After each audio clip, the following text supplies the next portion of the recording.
Thank you. Thank you. Welcome to an evening with Game of Thrones. Now, as mentioned, I am the creator and executive producer of a basic cable late-night television situational comedy called It's Always Sunny in Philadelphia. Now, those of you who are familiar with my work, a few others of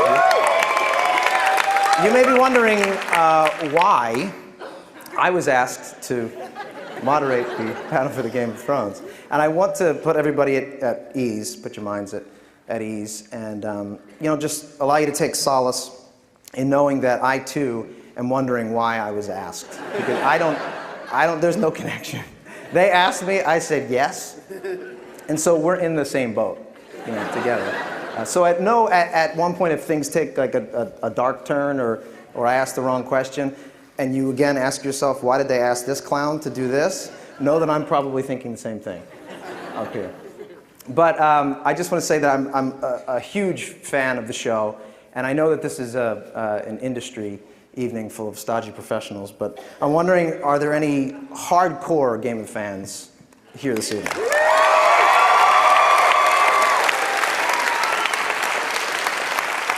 All right, I'm going to say that was pretty pathetic.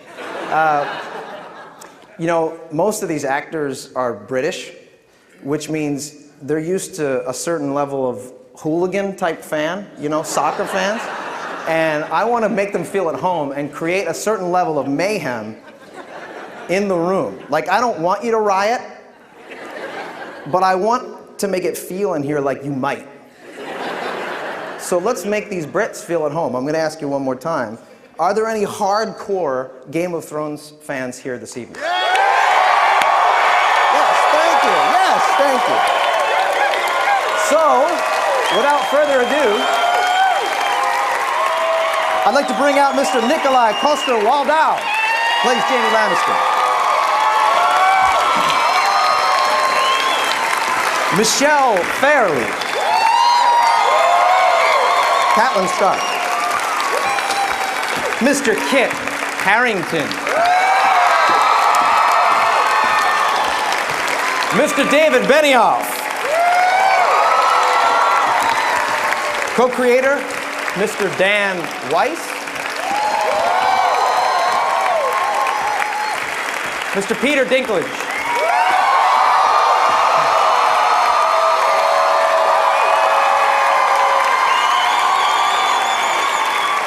Lena Headey. Mr. George R.R. Martin.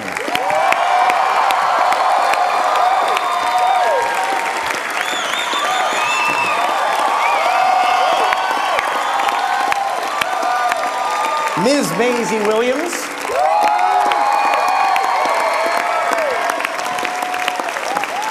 And Ms. Sophie Turner.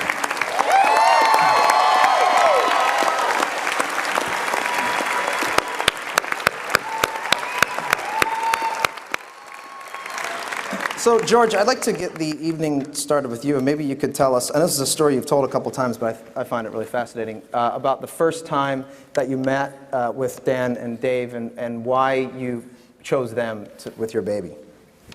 I'd written, I think, 3 books at that point, and each one had done better than the others. At a certain point, as the books were selling well, I started getting interest from Hollywood, from various producers and studios who were initially interested in doing it as a feature film.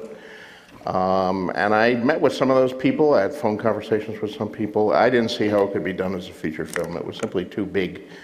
But it did get me thinking of how could it possibly be done. And I decided the only way it could be done was with someone like HBO as a series of television series, each book being a season. But of course I didn't have the time to do it. But I did tell this idea to my agent, and I was out here in Hollywood on something, and he told me he had set up a meeting with these guys, Benioff and Weiss. So I met them at the Palm restaurant.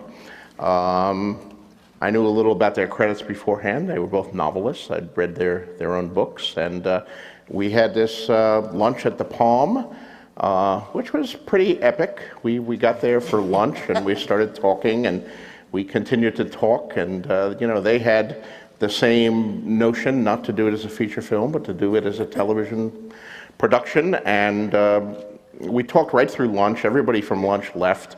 We were alone in the restaurant. They started resetting all the tables for dinner. Then the dinner crowd started to come in, and we were still talking. And you know, I did, as they say, ask them a few pointed questions to determine whether they'd actually read the books, or, and they gave me the right answers. So we shook hands, and they took the ball and ran with it. And next thing I knew, we were in business with HBO.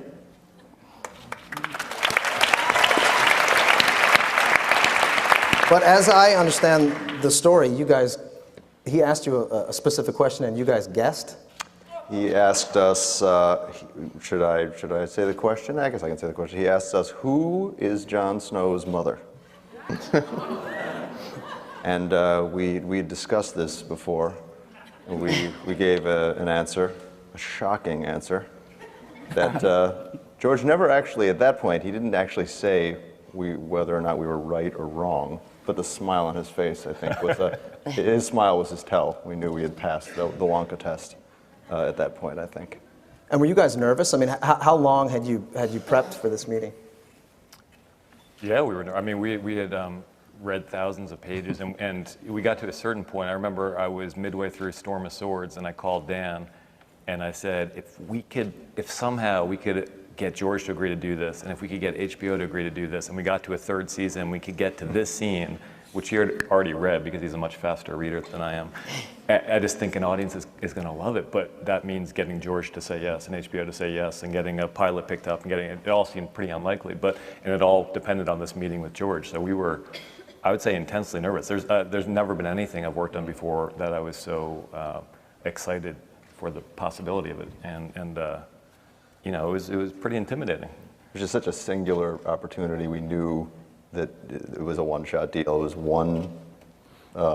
one series of books like this. There would never be another series of books like this. There was one place that we could make it. There's nowhere else in the world besides HBO where you could make a show like this. And when you want something that badly, yeah, it does make you nervous. Well, and how quickly from that point forward did you move? I think we pitched HBO and Showtime a few weeks after we met with George. Yeah. March of, what was it, 2006? 2006, 7 years ago. God. Wow. And as I understand it, you shot the pilot twice. Is that correct? Almost? Yes, I think 90% of the pilot was reshot.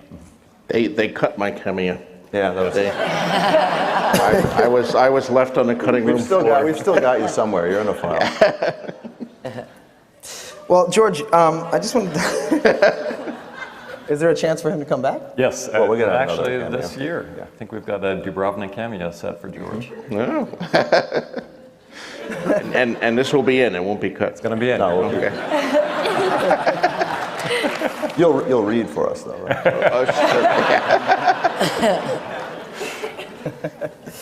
George, I'd like to ask a little bit about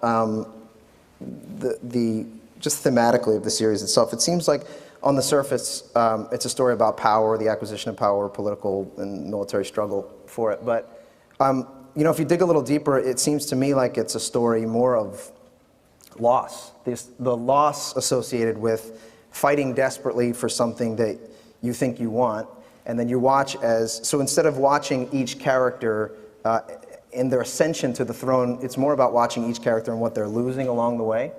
Is that accurate? Is that something that I'm just projecting onto? Or is that an aspect of something? Well, that's certainly part of it. I mean, I think there are a number of things that I'm trying to get into the books. You know, there's a certain metafictional aspect, if I may use that pretentious word, to writing any kind of thing. You're writing in the shadow of all the people who've gone before, and in some ways you're having a dialogue with them. And as someone who's read J.R. Tolkien and Robert E. Howard and all the great fantasists before, in some ways this was almost my answer to them. A lot of it is about war. A great many of the epic fantasies from Lord of the Rings onward is about war, but to my mind, a lot of it doesn't really deal honestly with the consequences of war, what war does to us as a society, what war does to us as individuals, and the struggle for power in the same way. You know, what are we fighting for? And I love fantasy. I've grew up reading fantasy, but I wanted to put a somewhat different spin on it. The whole trope of absolute good versus absolute evil, which was wonderful in the hands of J.R. Tolkien, I think became kind of cliche and rote in the hands of the many Tolkien imitators who followed. I've always preferred writing about gray characters, human characters who, you know, whether they are giants or elves or dwarves or whatever they are, they're still human. The human heart in conflict with itself, as Faulkner says, that all of us have the capacity in us for great good and for great evil, for love, but also for hate. And I wanted to write that kind of complex characters in a fantasy, not just all the good people get together to fight the bad guy. Well, speaking of amazing characters, I would like to talk a little bit about Tyrion.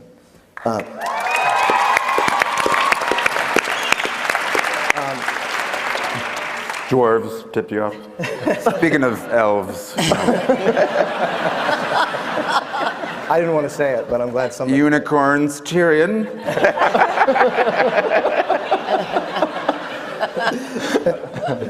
No unicorns, that's what I like about the show. Tyrion seems to be almost unflappable. I mean, it seems like there's really only one character that gets to him, which it seems to be his father. Other than that, do you think that there's any other character that gets under his skin?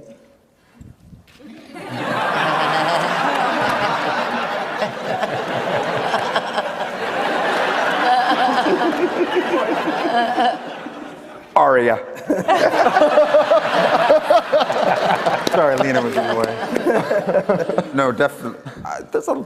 It's not just his father. I mean, Shay gets under his skin quite a bit because he also happens to be falling in love with her. So those two go hand in hand, don't they? But I feel like only his father is the one that has more control over his destiny. So that poses more of a problem to Tyrion. The others he can easily manipulate. Well, that's what I find, yeah, even with his sister, there's a certain level of control that she might get to him. I am here. Briefly.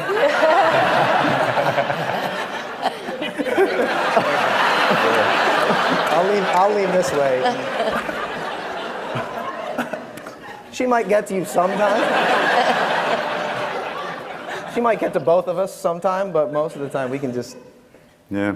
you know, by the end of the scene, or you know, by the end of your interaction with her, it seems like you're always winding up with the upper hand.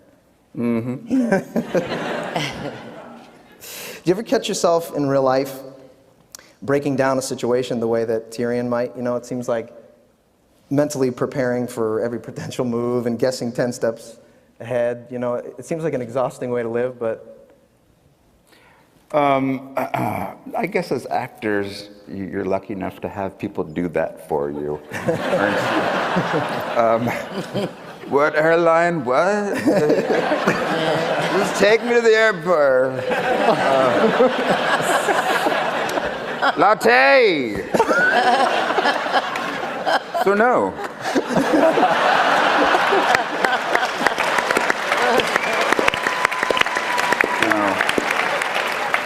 Yeah. Well, Lena, speaking of your... That's American actors, though. What? I'm saying that's American actors. That's a different story. I learned that quickly. Did you ever ask for a latte and it arrived on set of Game of Thrones? Yeah. What a fucking latte! What a fucking hell!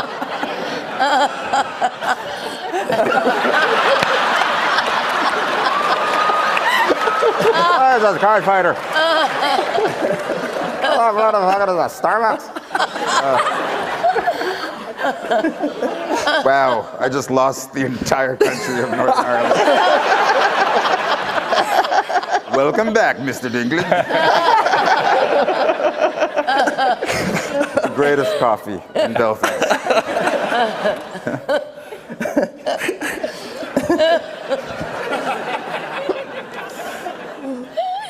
Lena, have you found,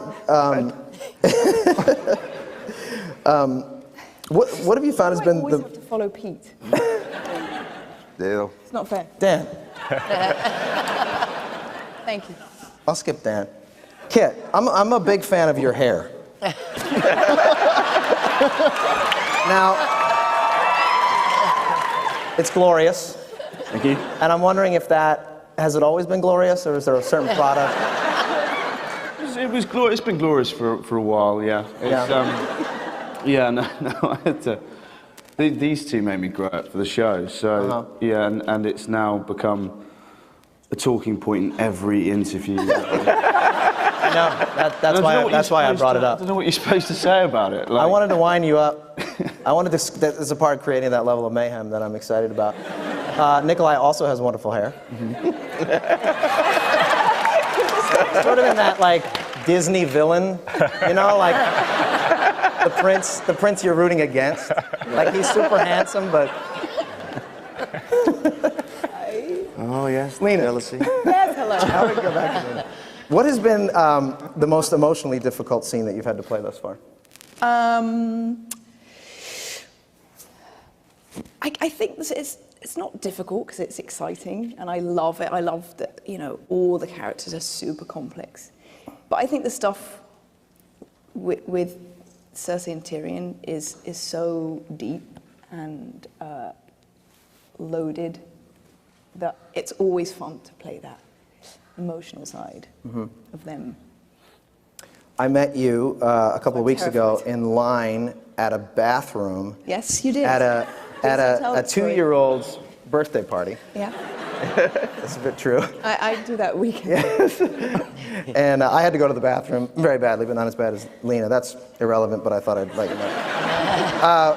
And I didn't recognize you at all, and I'm a huge fan of the show, and we were just speaking, and I realized after I left that I had no idea, and I had to text these guys to find out if you were covered in tattoos and had dark hair, and they said yes. And I was thinking like, but does that physical transformation, the wig and the wardrobe, does that allow you, you know, as an actor, does it help you to transform into Cersei? And almost like you're wearing a mask, does it liberate you in a way? Well, not being blessed with glorious hair. I'm more interested in the men's hair than I am the lady. You know, it's a massive part for me, getting the wig on and then getting locked into that costume, which doesn't allow for much comfort. And then kind of walking into the world that they create, it's a massive part for me of sort of becoming her and stepping into it. Mm-hmm. Well, yeah, in terms of like stepping in and stepping out, I was thinking about Catelyn and her. I mean, I was referring to a little bit loss earlier about how Catelyn, as a character, seems to have lost the most, or is about to lose the most. And I'm wondering are you able to leave that at work, or does that level of emotional distraught come with you home? Oh, always. I'm a nervous wreck. I'm constantly crying. No, that's part of the enjoyment of playing her, is the challenge. It's exciting, as Lena says. You don't look at it as being difficult. You want to, you know, fulfill what you've been given on the script by David and Dan and Brian. So it's a delight to be given material like that, you know, to get engrossed in it and get lost. And it is the costume, it is the hair, it is your fellow artists, you know, the crew, everybody. And we are completely blessed with the people that we work with. And the crew is our directors, our HODs, everybody. It's the best job ever, and you know you're working with the best people. And so you're the last link in the chain, and you want to get in there and do it well. You know, but we have a lot of fun off stage as well. See, this is the difference between European actors and American actors. They're professionals. And they show up on time, And they do what they need to do, and we just bitch about it. But we do that too. We show up late, you know. Totally. Yeah. And they sound classier. Well, I'm barely here.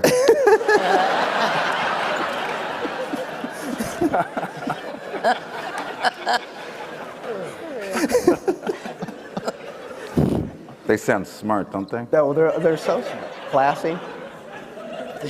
Bullshit. All right. I guess I got to ask another one a question. Maisie, Arya is forced to grow up pretty fast in a pretty brutal world, and I would guess that playing such a vital role in a massive series, you might feel some pressure to do the same, or have you felt that pressure? And you know, does that add an interesting dynamic to your performance, do you think? Yeah, I kind of feel like I've had to grow up kind of quickly too. Doing things like this, I probably wouldn't have ever thought I'd be doing this if I hadn't done Game of Thrones and stuff. And yeah, I don't feel like I would have been able to do this if I hadn't started it all. So I can kind of relate to Arya in that kind of sense. And yeah, it kind of makes it easier to see what she's going through. And as I understand it, this was your first acting gig? Yeah, it was my second audition for anything too.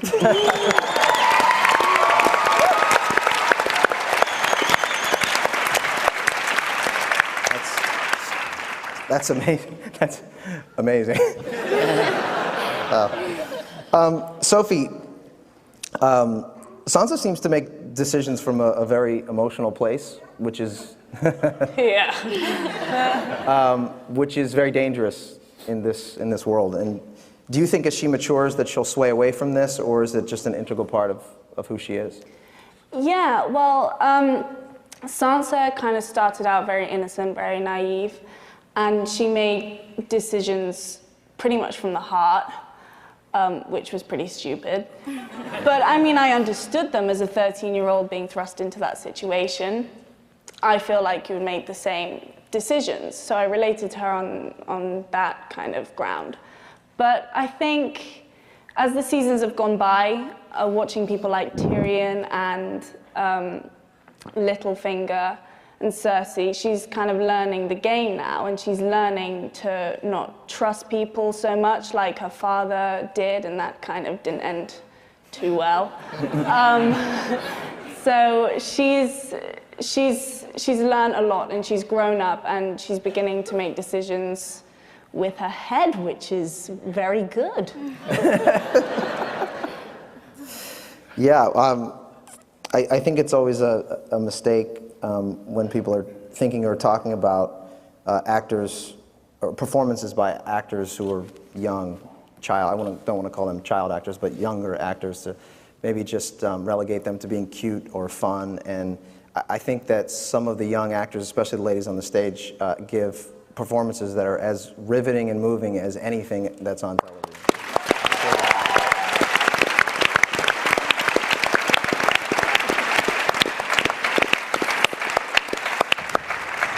Now, I guess we got to get to the Kingslayer at some point. Okay. Nikolai, Jamie mentions that he is one of the few men in Westeros that stayed faithful to one woman. Yeah. That woman happens to be his sister. What's wrong with that? But nevertheless, I suppose that redeems him in some very twisted way. She has obviously not returned the favor of being faithful. He doesn't know that. But I'm wondering, do you believe that they are truly in love, and that if given the chance, that they could make it work?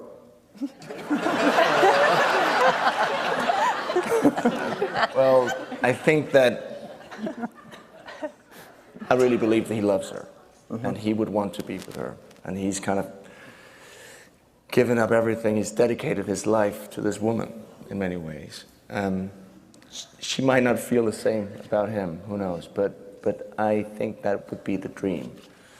The second part of your question, would that ever happen? What was that? Well, do you believe that if they had a chance that they could make it work? if they had a chance together to stay together. And I think it's a little complicated. have you seen the show? The whole thing is complicated. I can't follow half the damn story. I think he knows that it's very tricky. I mean, they were very young when they started. I don't think like with Sansa, they didn't really think it through. They just started having sex, and it was great. And then she got married, and but he loves her. I really believe he loves her, right?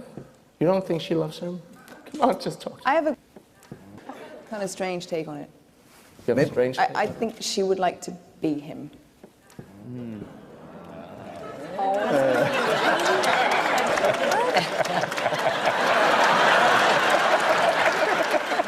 George, can we make that happen?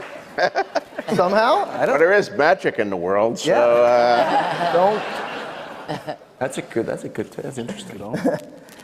Kit, can you talk a little bit about shooting in Iceland? It's beautiful, but it looks like a really difficult place to shoot. Yeah. No. Are you miserable? No, it's. I think the first thing is that it is stunningly beautiful. Like, I get, doing the carpet on the way, and everyone's like, are you jealous of the people who shoot in Croatia or Morocco? And I genuinely wouldn't give up Iceland for either of those places, even though it's, minus 35 and some days we had trouble filming because you couldn't see that far in front of your face. But it's a wonderful place to work because I can't think of anywhere else that gives that landscape beyond the wall more accurately. It's more like what I imagined in my head than Iceland. So, no, it's wonderful. I've kind of fallen in love with that country. But does it add a certain level of difficulty to some of the shooting, just in terms of just the technicality of having to fight in that weather? And yeah, no, it's kind of like, I always think it's like guerrilla filmmaking a bit. It's like you have to set up so quickly because you have so little daylight, and you have to work at such a rapid pace because you've got so little time to shoot everything. That it's not exactly made for film work, Iceland, but when you get what I think is some of the most beautiful scenery in the show, it's incredible. But yeah, the physicality of it as well, like I think the hardest thing I've ever done on this show was doing the fight with Corin Harfand at the end of season 2, because we choreographed this fight that was quite that flowed and was quite eloquent, and then we got out to location and the snow was came up to about there, and if you ever tried running through snow or sand, it's very difficult. So doing a fight scene in that kind of conditions was really tough and kind of quite emotionally draining in some ways. So I really loved that scene, but it wasn't easy. It wasn't easy to film. And David and Dan, can you talk a little bit about the difficulties in shooting, and just a little bit about the process of how you have 3 units working in unison? One thing I would just add to what Kit said, he's being modest, but he's very, very good at the stunt work. And the reason we're able to shoot that fight with Corin Harfand in 5 hours of daylight, which is what we had that day, was because Kit knew the fight so well. And we're very lucky that Kit and Nikolai both actually, the sword fight with Jaime and Ned Stark in season 1, which is still one of my favorite fights in the show, and Nikolai just picks that stuff up so fast. And then I don't know if you remember this, but he jumped on the horse and galloped off. Yeah, I do remember. And the horse almost got decapitated by the signpost sticking out of the wall. And he did this kind of incredible duck at the last second. Otherwise, that beautiful face would have been squashed, and it was so good, and it stayed in the show because it just looked good. It looked like a real guy ducking. But sorry, what was your question? Real guy. Let's talk about how beautiful he is. A real guy. Some more. I feel like that's what the whole panel's been about so far. Kit and Nikolai and how beautiful they are. No, just about the 3 units that you guys. We've got 2 geniuses sitting over there in the 3rd row or something, Bernie Caulfield and Chris Newman, who are kind of.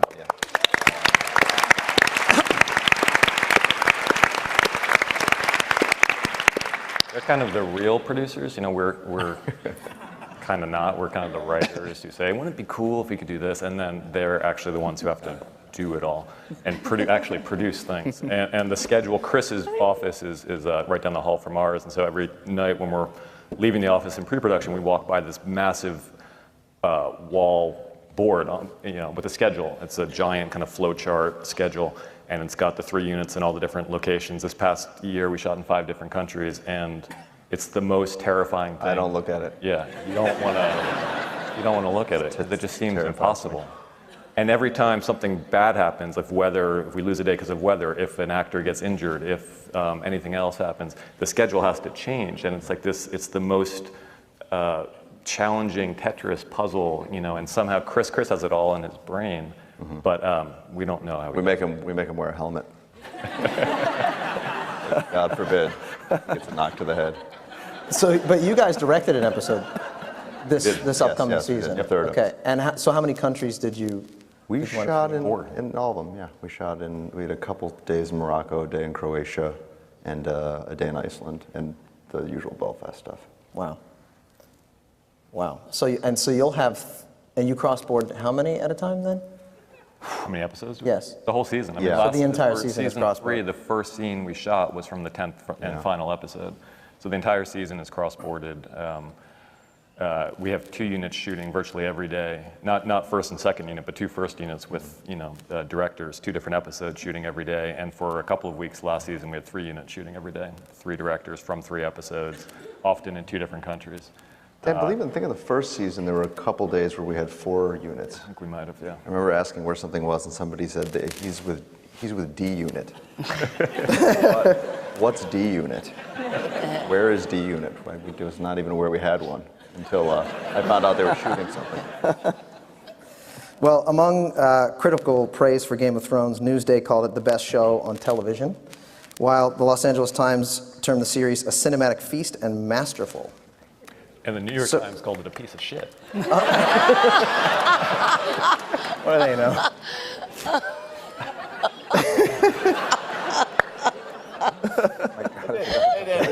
They didn't quite say that. What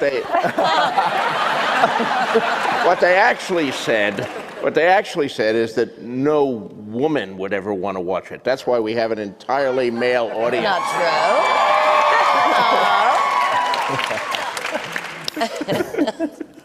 I didn't actually read it. I made Dan read it. That's what he told me. That was my summary. I do coverage on reviews. Well, we have a couple of questions from Twitter, from the Twitterverse, and I wanted to ask some of these. This comes from Gina Wolf at WolfG. Who is the funniest on set? I'm looking at you. Conleth Hill, our Varys. The man, to do a scene with him is nearly impossible without just peeing your pants. Not from laughing, but just peeing your pants. He has this thing he does where you can just pee your pants. Oh yeah, definitely Conleth. And I barely have any scenes with him, so it's so easy. I would say Gwendolyn Christie is also a very, very funny person. Gwendolyn Christie. Brienne. But I think I went 4 months, season 1, without ever seeing Sean Bean smile. And then one day on set in Malta, I look over and I hear laughter, and it's just kind of strange. I'd never heard this particularly. I look over and there's Sean Bean laughing, and that was odd. And then he's really laughing, and it was all Conleth. Conleth was just cracking him up, and I'd never seen anyone do that before. Yeah, Conleth is. I think Conleth gets a real kick about making you laugh. It's a real game. Yeah. I often stare at a vase when I'm in I stare at his forehead. It's a character choice, because I can't look at you. Yeah. And he never cracks. You can do anything, and he won't. No, he I remember there was one scene, Peter, where... Well, that's because you guys aren't funny. He's the funny one. Exactly. There was a scene where he had Peter, he was cracking Peter up just with the way he said "a shy," and he was saying "a shy." You couldn't do your takes because of the way he was saying it. What's the name? By Archibald Shamalatish or whatever that book was. That scene. God. The Mud Game.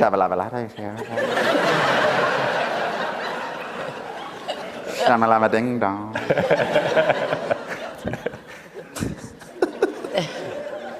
Do you find people think you're British in real life? No fucking way. I'm from Jersey, man. No way. No. I thought there was something else coming, but he's done. All right, we're moving on. No. This is a question from Shauna, at Shauna, a.k.a. Shauna. Oh, you know what? This could be a good question for Sophie. Are the dire wolves real wolves? Yes, the direwolves in season 1 were real, because I took mine home. Thank you, George. Please. Yeah, the direwolves are real, and mine was probably the worst trained dog on set. But the rest of them were really good. I mean, the trainers were fantastic. And then I think in season 2 they just enhanced them, or was it total CGI? They're wolves.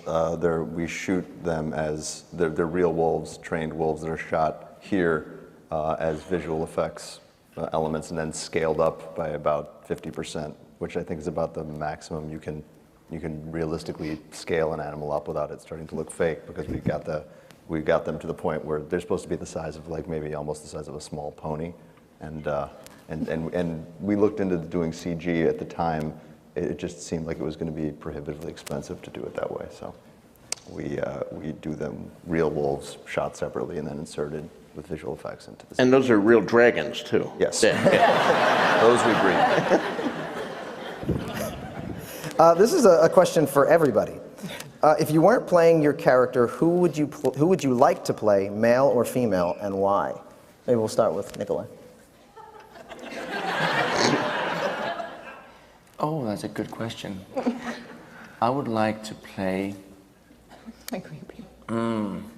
It's totally creepy. All right, we're skipping you. Maisie. No, I'm just kidding. I don't know. Tyrion Lannister. Yeah.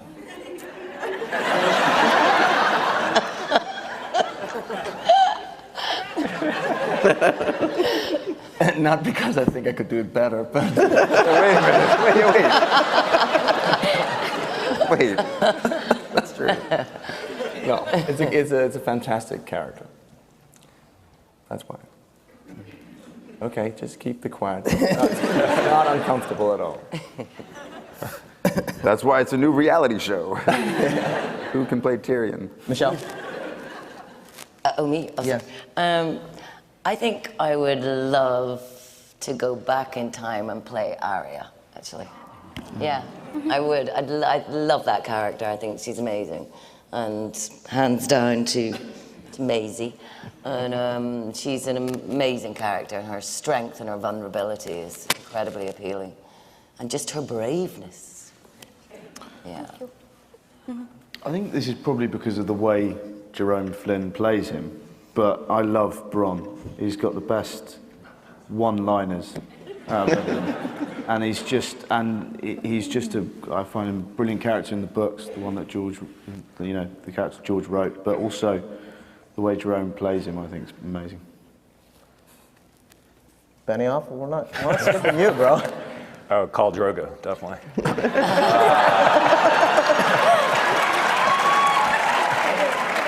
Now, you recently told me a story about Christ. you had a run-in. Yeah. He's strong.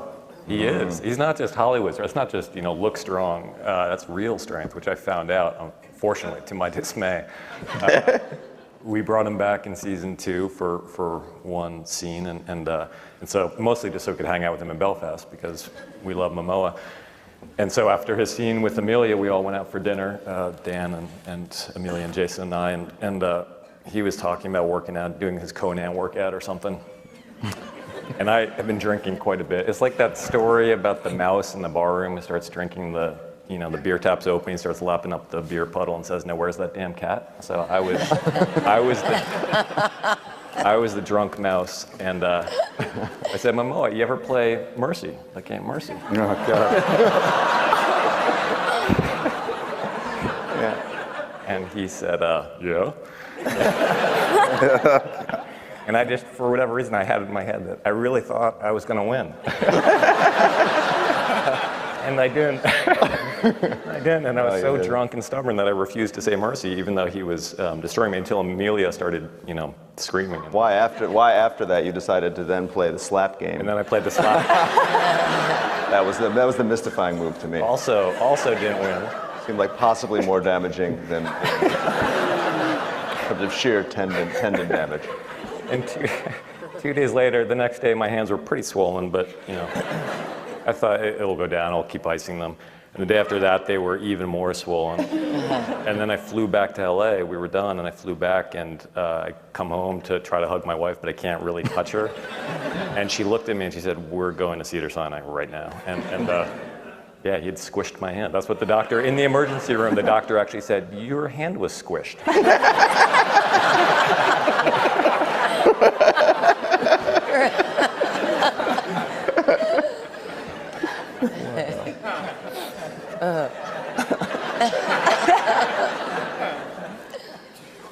Dan? Matthew Weiner would never do that, right?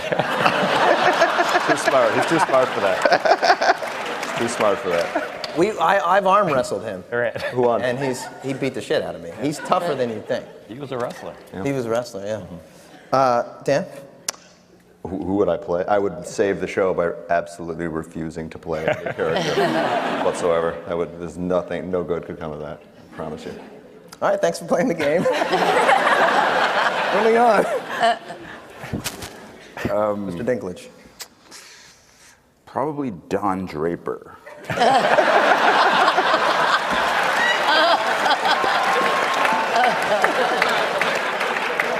Oh, shit, wrong show. Well, if Mr. Benioff is playing Khal Drogo, I'll play Daenerys Targaryen.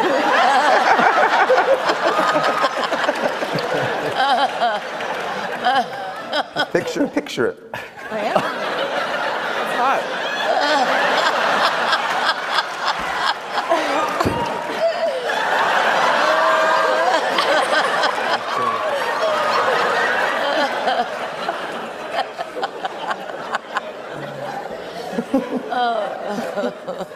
Amelia's gonna watch that with the just dead face.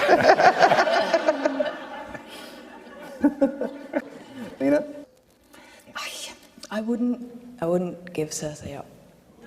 Oh. I wouldn't. Come on. Fucking love it. George. George, what do you think? Well, I do play all the characters, of course. When I write that, all of them. One after another.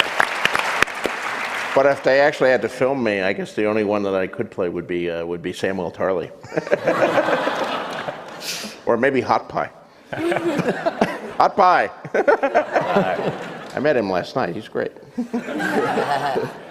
Amazing. I really like Arya, but it'd be kind of cool to wear nice clothes and have nice hair and stuff. So I think Daenerys kind of captures a lot of that and still gets to have fun, ride horses and stuff. So, and have the nice hair and clothes. So yeah, Daenerys. I guess it's me now. I would love to play Joffrey. Because you can only be beat up so often. You want to beat someone else up. So yeah, I guess that would be pretty fun. Yeah. Well, George, just speaking to your process a little bit, as you're writing now, do you hear the actors' voices, or do you still continue to hear the voices of the characters that you originally imagined? I don't. I still hear, I started writing this in 1991, so I think it was like 2007 when I met Dan and David, so I had a 16-year head start on living with these characters, and they got pretty hardwired into my brain. So as great as our cast is, when I'm alone with the computer, it's still the characters that I've been with since 1991 that I see and hear.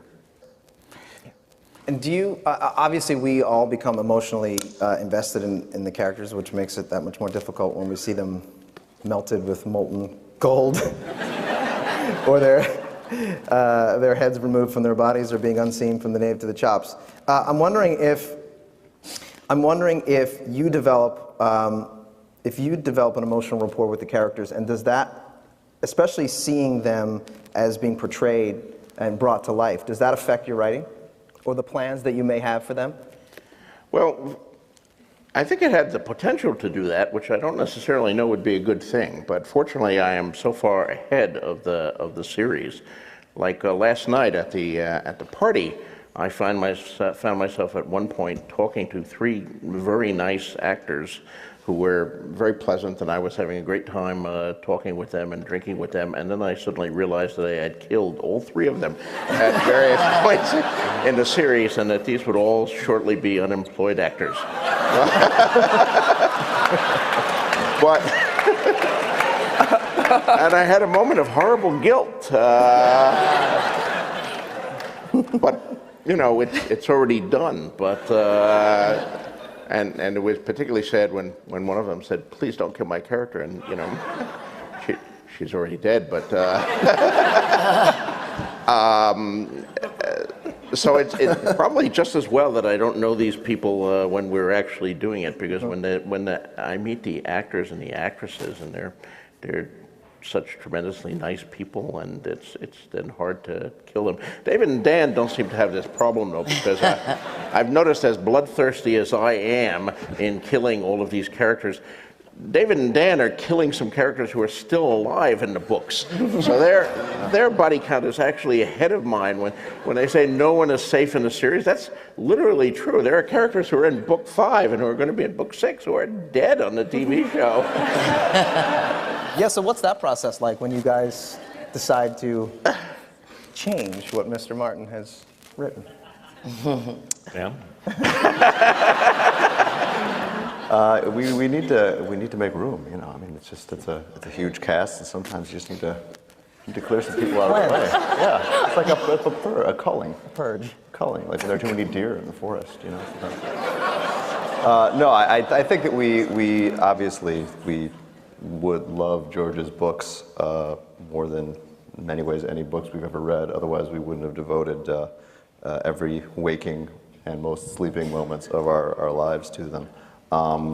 And in the process of adapting the show, however, is complex as the show is allowed to be, as compared to a feature film or a normal television show. It's still 10 hours seems like a lot, but when you have a world like the world George has built, you start to realize how quickly that story real estate gets taken up. And there have been places where we did just have to kind of clear out space to make room for all these guys who we love so much and we were so invested in, to do them justice. Because if there are too many balls in the air, at a certain point, I think you reach the limit of what an audience can really keep in their head at once and remain invested with at once. So it really is, it's kind of a juggling act to get right up to that line of like maximum complexity, but not go over it and start to lose people. And do you guys find that you're generally on the same page?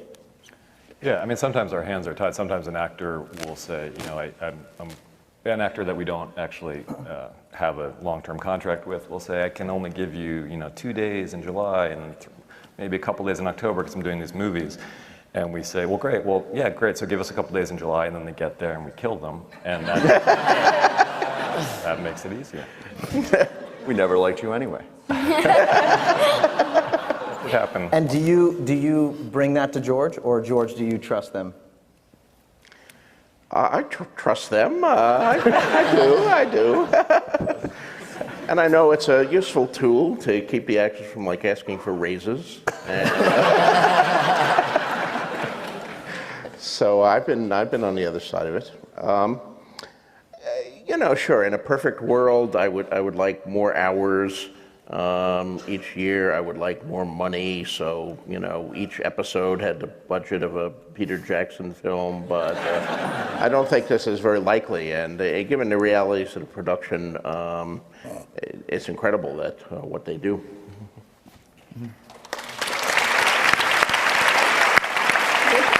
Well, that actually brings me to my next question. Taking into account that you guys are, I believe, arbiters of quality programming, and it leads me to a question I'm sure everybody here is thinking. Despite all of the critical and popular success, why is it that you believe that my show has never been nominated for an Emmy? Well, and if anybody else wants to jump in, I'm all ears because I'm confused at this point. It seems aggressive. You don't have any swords. No swords. We have very few dragons. I just feel like you're missing some elements. I think it's the wire of comedy. I honestly don't get it. You know this because you don't get the show. You don't get my show. No. Makes no sense. Yeah. Now I'm. I've watched every episode of the damn show. I don't get why it's not nominated for awards. It is. It's mind-boggling. And just Rob was very nice when Kit was injured last year and was recuperating for 9 months or something. Was it? How long were you? I'm still recuperating. And was bedridden for a while, and we sent you several seasons. Rob sent you all these seasons. The entire box. Yes. I mean, we're obsessed with it. I think it's. I don't think I've watched more hours of any show or more half hours, maybe except for. It was just a joke, Benioff. I don't really want to know the answer. It's not about. They didn't come here to see me. Let's take another. I appreciate that. It's a crime. It's a crime. It is a crime. Yeah. By the way, if I wasn't clear about that, it's a fucking crime.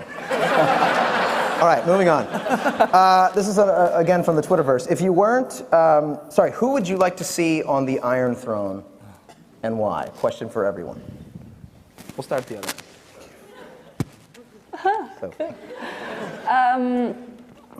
I'd probably like to see myself. Rob probably on the Iron Throne because he has the right intentions, but also, he's very good at the politics, I think, him and Catelyn. But, they have a good heart and they'd be ruling for good and for the right reasons. Whereas, it's arguable the others are doing it for the dosh. So yeah, definitely Rob. Plus he's really nice and he's my brother, so I'm a little biased. Yeah, it'd be cool to see a Stark on the throne. I don't know who, but I think they kind of... Arya's just trying to get home. She never really...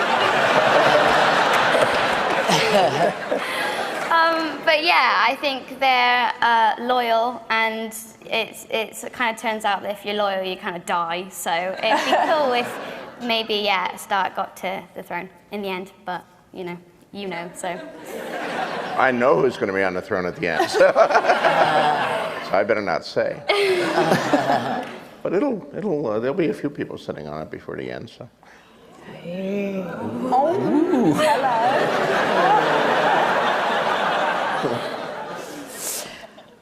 You just gave me the look of death, George. A little scared. I put Tyrion on it because I think Westeros would be wicked. Yeah. Well, first I'd bring in a design team to get rid of the swords. I'd get some plush pillows and just make it a bit softer, because anybody sitting on that will inherently be aggressive because they're being poked in the ass by all the knives. If you sit on I don't know how Jack does it. Every time I sit on it, He knows where to sit now. he knows where to sit. I don't know where to sit. I think Tyrion would be okay with it. George? Yes. I hear.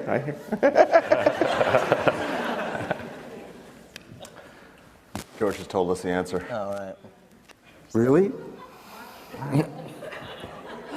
I'll go with Tyrion. Why? I genuinely think he's the only person who talks sense in the entire thing.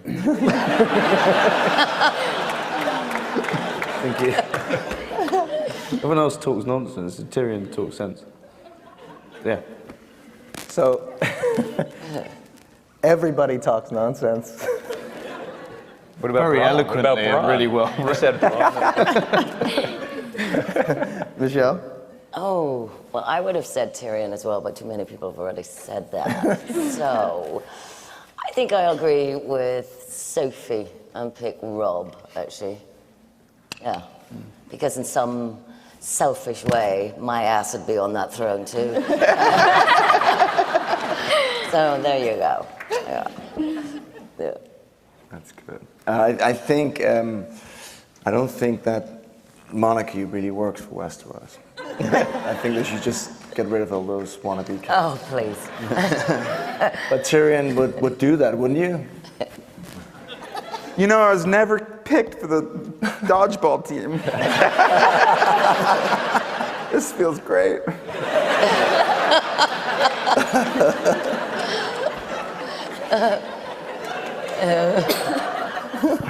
But I think he'd blow it within a week. You know, something would happen.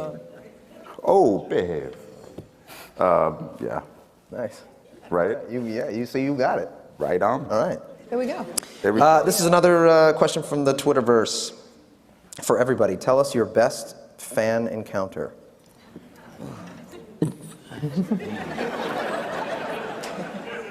I was sat, we went to a restaurant and we just sat at the bar waiting for our table. And I ordered a drink and the guy was like, "Oh, hey!" I was like, "Hi." And then he went really shy and picked up a box and walked away.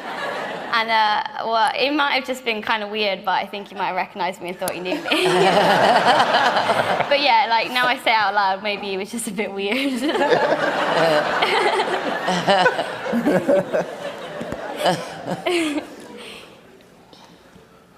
Sophie? I got a Anybody? weird fan mail once. Riveting. Yeah.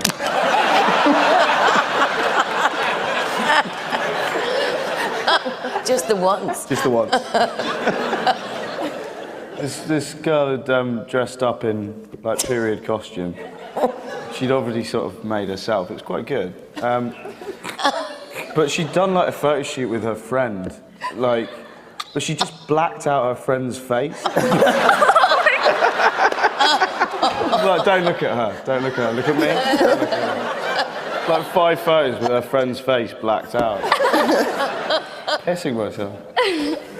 I got some fan mail recently. It was a photograph, and it must have been, from judging by the fashion and the sort of, you know, look of the picture, it was from 1970. And in the picture, it was a group of elderly men, all holding harmonicas.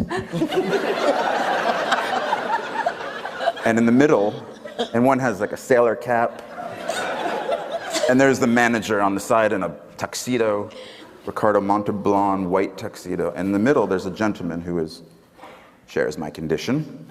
He is a dwarf, and he's just sitting there smiling without a harmonica, but with like AstroTurf pants.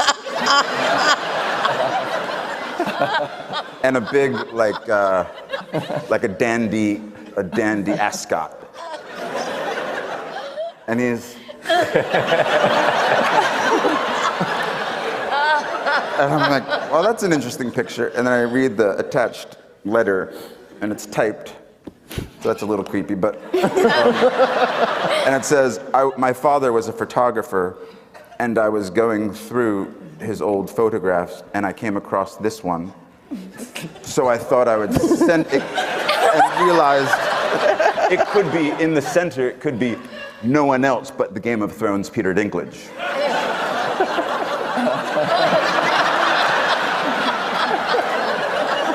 So if you do the math,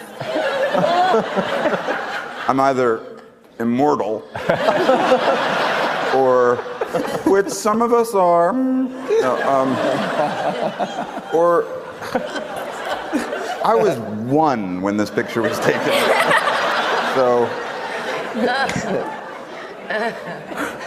So you know, so my point is, I guess all the advances my people have and through the show helping, you'll still get a photograph in the mail thinking you were part of a harmonica band in 1970.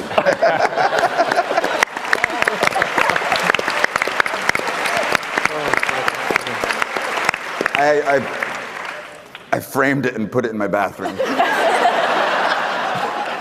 So every time I'm taking a pee, hey boys.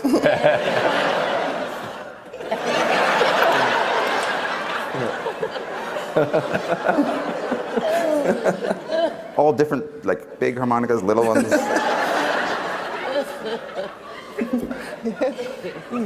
Lena, would you like to follow that? I don't want to follow that. I really don't. Okay.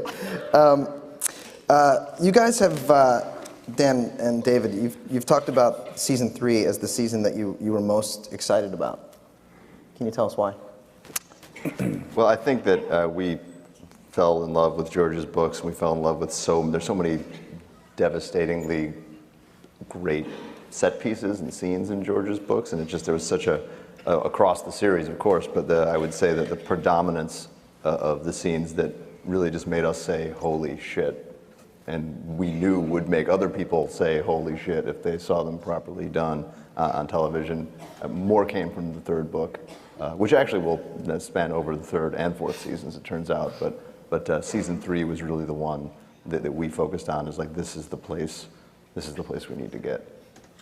Yeah, the longer you work in this business, you start to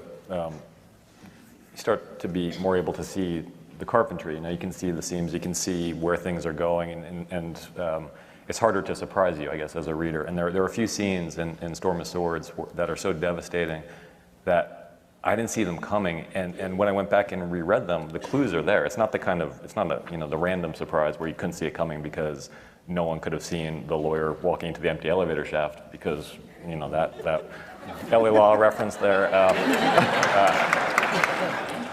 They're beautifully set up, but somehow George hid them from you, and so that's what we're trying to emulate with season 3, and God knows if we've succeeded, but that was the book we've always prayed we'd get to. And where is the order at this point from HBO? I mean, obviously there's enough material to make the show for the next decade. Yeah, I mean, is that the plan? We don't have, there's no order. We're still waiting for green light on season 4. The executives are here. They're here tonight. They're sitting somewhere out there. And right now they're sweating. Because we talked about that riot thing earlier. I'm just putting it out there. I won't be responsible for what happens.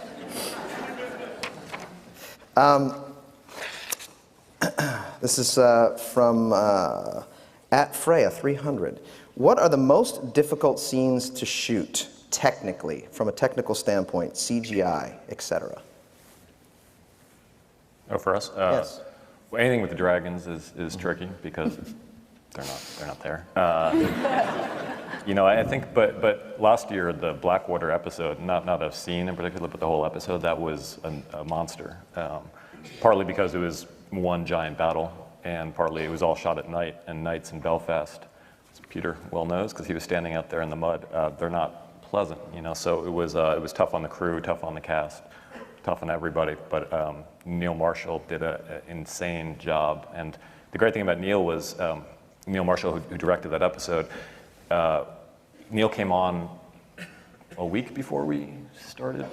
I think he had 1 week of prep because there was a personal emergency, and so a director fell out, and we were in crisis mode looking for a director. Dan and I are both fans of his movie, The Descent, and literally Bernie called him and said, Neil, we want you to come do this for us. It starts shooting in, I think it was 9 days, 8 days. Bernie's out there somewhere. Could we get you to come to us on Monday? This was a Friday. Could you come over on Monday? And there's kind of a pause. He says, okay, so Monday afternoon. Kind of need you to come Monday. There's a 5:45 flight, gets into Belfast. And he came, and the incredible thing about Neil is everyone else was a little bit panicked about this episode because it was so big, and we were trying to cut things out and figure out how we could possibly shoot everything in the time we had.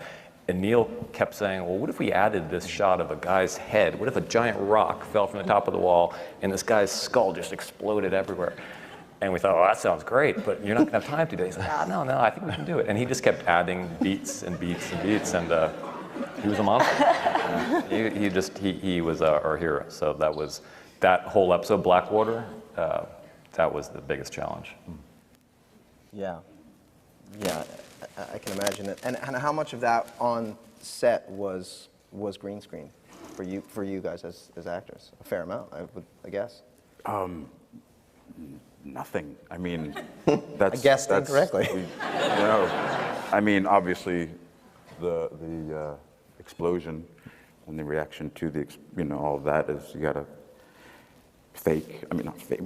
Just you're going like this, and there's just a grip going with the light.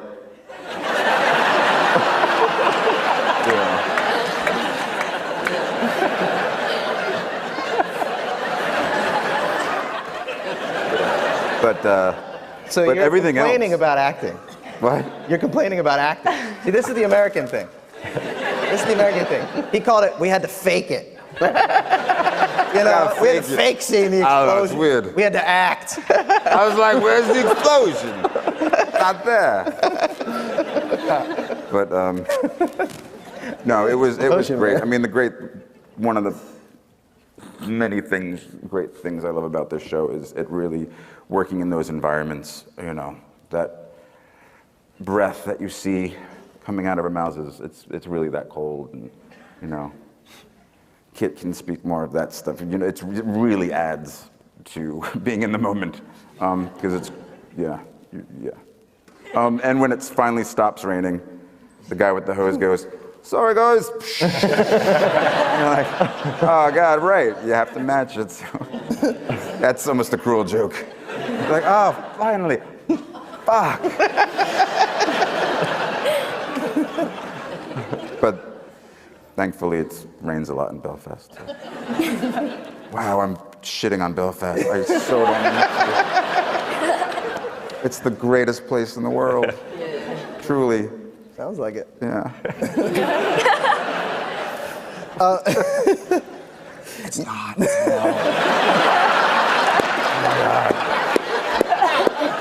We should shoot this in Burbank.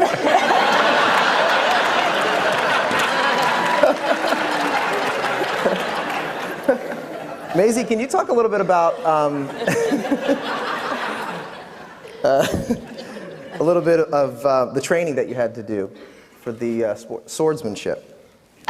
Before I started acting and stuff, I always enjoyed dancing and things, and it's described in the books and the series as a water dance. So before we started everything, I kind of thought maybe my dance background would help with it, and it did. So it was kind of like a dance, but you got a stick in your hand. Yeah, and I picked it up quite quickly, and I really enjoyed it, and it was lovely working with the stunt guys, and they were always made sure you're okay, and anything you were struggling with, they'd change, or show you how to do it easier. But yeah, I really enjoyed it, and then after kind of learning the routine or whatever, it was kind of just then making it look like you were really trying to hit their head instead of meeting the sword or things like that, and putting more effort into different parts, and yeah, kind of like acting it, I guess. But yeah, I don't know, people always say like, are you a good sword fighter? But I don't know if I'd stand much of a chance against, I mean, I'd put up a good fight, but I don't know if I can actually sort of like combat fight, because it's kind of just routines and stuff. But yeah, I'll try. Will we find out? The incredible thing about Maisie is that they were teaching her the stunt routine, and she said, well, I've got to learn how to do it left-handed. And they said, why? And she said, because Arya's left-handed in the books. So she went and...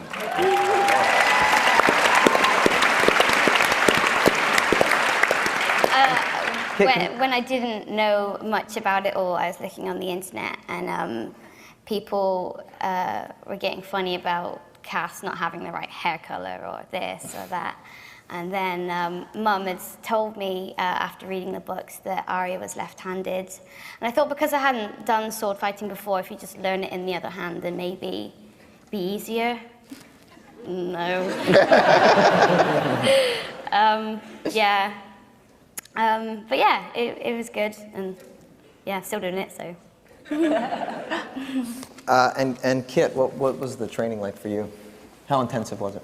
It's quite intensive. I mean, I really love the fight stuff. It's some of my favourite stuff to do. So it's quite enjoyable actually. I mean, it's like for your job, you get to kind of go and fight with swords. It's not exactly hard. It's kind of, I don't know. It is. But I don't know. You have to put. Yeah, we've got great stunt guys on this show who care a lot about your safety and also are very good at teaching you how to, make it look like you really know how to hold a sword. So we do a bit of training when we can, I guess. Just a bit? Just a bit. When we put in the time after hours. Like in Iceland, we'd come home from filming and we'd practice the sword fight every evening until we got it right. And you just keep doing that. How long are your days, generally? In Belfast, they can be very long.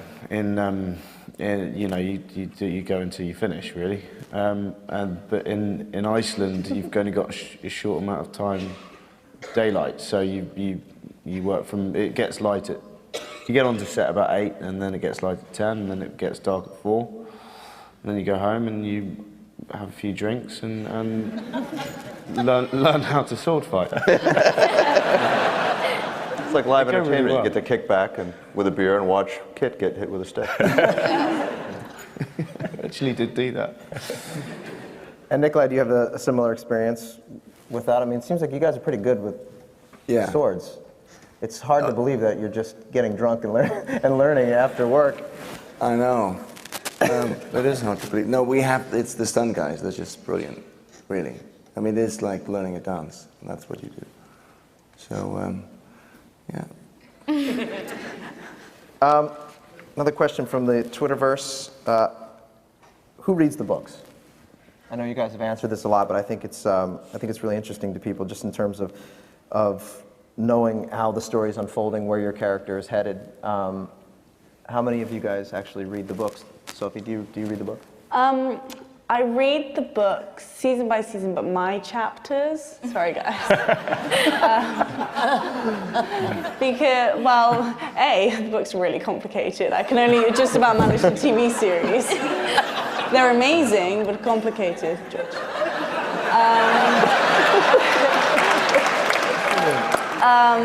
So I just kind of know my storyline, but I don't want to, think my storyline is going off in one direction, and then because it's just an adaptation, goes off in a completely different one. So season by season, only my chapters. So it's like, not too many pages either. It's fab. My mum and stepdad have both read the books, and they've told me roughly what happens to Arya. Not every single encounter along the way, because I know that things changed. Like, I didn't meet Tywin really in the books, and then that kind of came up in the scripts, which was great. And then things like Weasel Soup didn't happen. But yeah, I guess I know roughly what happens to her, so then you just wait till the scripts come and then see what you're actually going to be doing. And then when all this finishes, I do really want to read them, but I'm kind of confused a bit at the moment, so. Yeah, but I do really want to read them, so. I've read them. This is awkward because I'm sitting next to George. But, I haven't read them.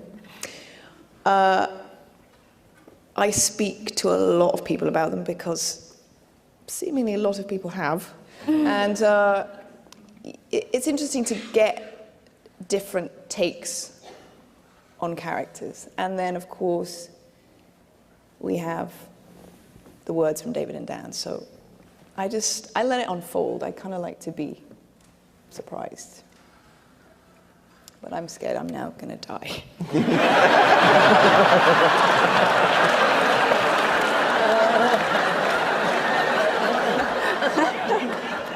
Yeah. Well, time to kill another Lannister. With all apologies to George, and just in such, I'm so in awe of this man, but I don't want to know what happens to me down the road. I'm terrified, and I don't want to play any sort of ending when I'm doing this show. And I just live and breathe this show, and I'm so embarrassed when I have to, when you fucker. Yeah. Why'd you have to? Do you know how often we get asked this question? Yeah. And I go, hold on, what? Then I just walk away. It's People want funny to know. too. It's That's funny the gig. too, though, I'm also 'cause- going to ask who you're dating at some point. Yeah. I can't subtract the show from the book, so I'm that guy who has a really hard time reading the book after he sees the movie, because I'll just picture Stephen Dorff, Okay. Sorry. If you could let me know what movie Stephen Dorff did that was based on a book.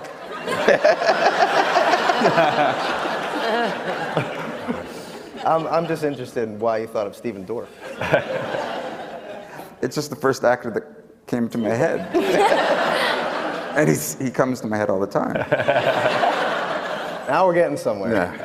Oh, Now we're getting somewhere. I just would picture my friends on the show, and I'm going to read them after my character now gets killed.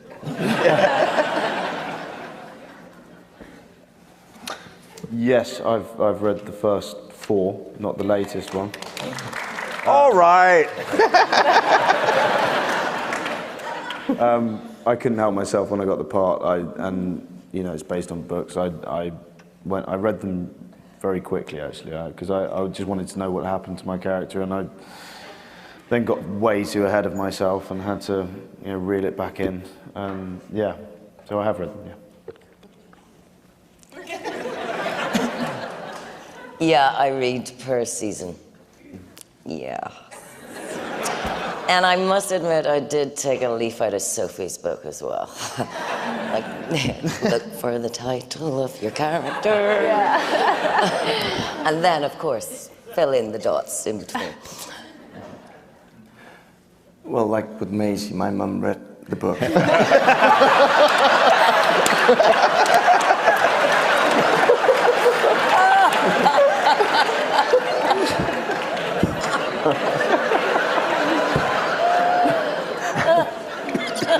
And she did a really good summary, so.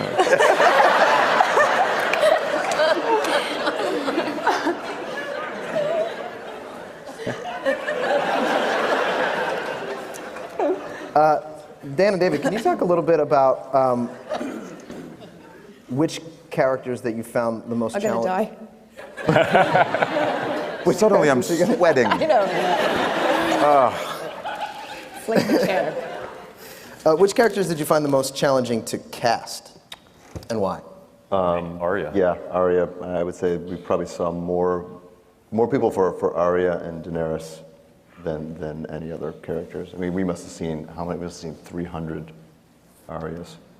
And this one she was one of the very, we were kind of, nobody was right. There were a couple of kids who felt very actory, who felt like they just, they'd kind of gone through that child actor processing machine that churns out some talented people, but they're good for kind of what child actors are usually cast as, which is roles, that are not as adult as this, and just nobody had that realness we were looking for, and one of the very last faces we saw was Maisie's face on the Cast It is the name of the program that you cast with. In the window, it's a little window this big. We just saw that face this big. We were like, please be good. Yeah, we were on a location scout in Morocco, and we're at the hotel and had very, very dodgy internet connection. And so you click on the link for Maisie's audition. You're waiting. You're watching like the little line. And we're just seeing this tiny little thumbnail picture of a face that looked so perfect, and waiting and waiting and waiting, and then it was perfect. It was literally 10 seconds into the audition. We were like, yep, she's the one. And then we had a chemistry read actually with those two. Maisie and Sophie got together, and it was love at first sight. Is that where you guys met? Because I read a lot about you guys being really great friends. You met at the audition? Yeah, I did my first audition that I guess you watched, and then I did another audition meeting other girls who were playing Sansa. And I got on really, really well with Sophie, and just remember her being like super tall and like after everything we do, she's like, "Oh, you're really cute." And then I was a bit like, "Yeah, I'm only 1 year younger than you." So.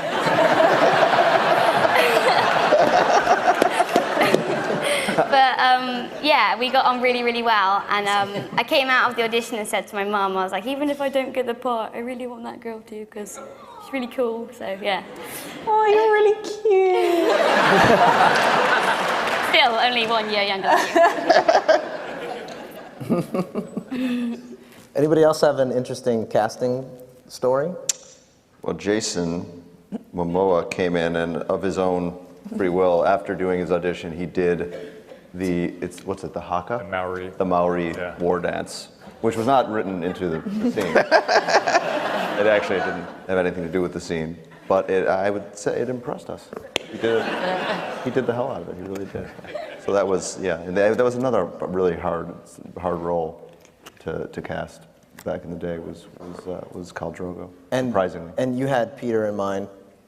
Yeah, Peter, actually, before I think even the deal was done with HBO, I sent you an email. I'd met Peter before at a dinner or something or other, and he ignored me. Talked to my wife the whole night. But I remember thinking he was really smart. He's very funny, as you've seen tonight. And you know, when we thought we might have a shot to do this, but before we actually had the deal, because the deal took a long time to make, sent him a note, and you'd already heard about the books and the character, I think. And then we met, and do you remember what you said? He had one demand. He had one demand. No.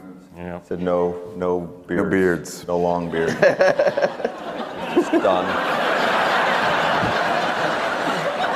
It's done with the long beards. I just never understood why in fantasy dwarves always have beards. No offense to Mr. Tolkien. But, and you know, I think I had just done the Narnia movie a couple of years before we met. So we had to rewrite the whole script. Right? Yeah. And yet you wear a beard tonight. It's not down to my knees. Some of This is the Hollywood beard. The fact that the books existed before we began to cast a show, and it had so many fans, led to a phenomenon that a show that was not based on books would not have. That is, the minute the show was announced, I began to get tapes, pictures, links to YouTube performances of the major characters by would-be actors from literally all over the world. And of course, I'm in Santa Fe, New Mexico. I was weighing in on some of the casted auditions, but I wasn't in the casting session. I just sent all this stuff onto Dan and David. Here's another one that showed up on YouTube. Some of them weren't half bad, but some of them were frighteningly bad. And frighteningly inappropriate, according to the characters as described in the books. But you know, I mean, it's sincere. I don't want to, you know, ridicule it too much. I know there are people out there with dreams and all that, but it's really not the way. You can't get cast in a major television show by putting it up on YouTube and asking the fans to campaign for you, or by sending off the fact that you were in a school play and here's a picture of your performance as Othello or something like that. Well, we're running low on time, but I wanted to ask something that I'm sure everybody here really is wondering. Where are you in the series? How close are you? Well, I'm writing book 6, The Winds of Winter, and of course I'm starting to worry because everybody's asking me, what are you going to do if David and Dan and the show catches up to you? Which is beginning to scare me. I didn't think it was a problem before, but they're moving faster than I am. I have not failed to notice this. I feel sometimes as if I'm laying track for a railroad, and I can hear the locomotive coming up behind me. And it's building speed, and I see the smoke, and I hear the whistle coming, and I better keep laying that track pretty fast here, because I'll get squashed if the locomotive comes. But I still have a considerable lead, at least that's what I'm telling myself. Season 3 is only the first half of book 3, so season 4 will be the second half of book 3, and then I have book 4 and book 5. Those are gigantic books which have to be recombined because they're actually parallel.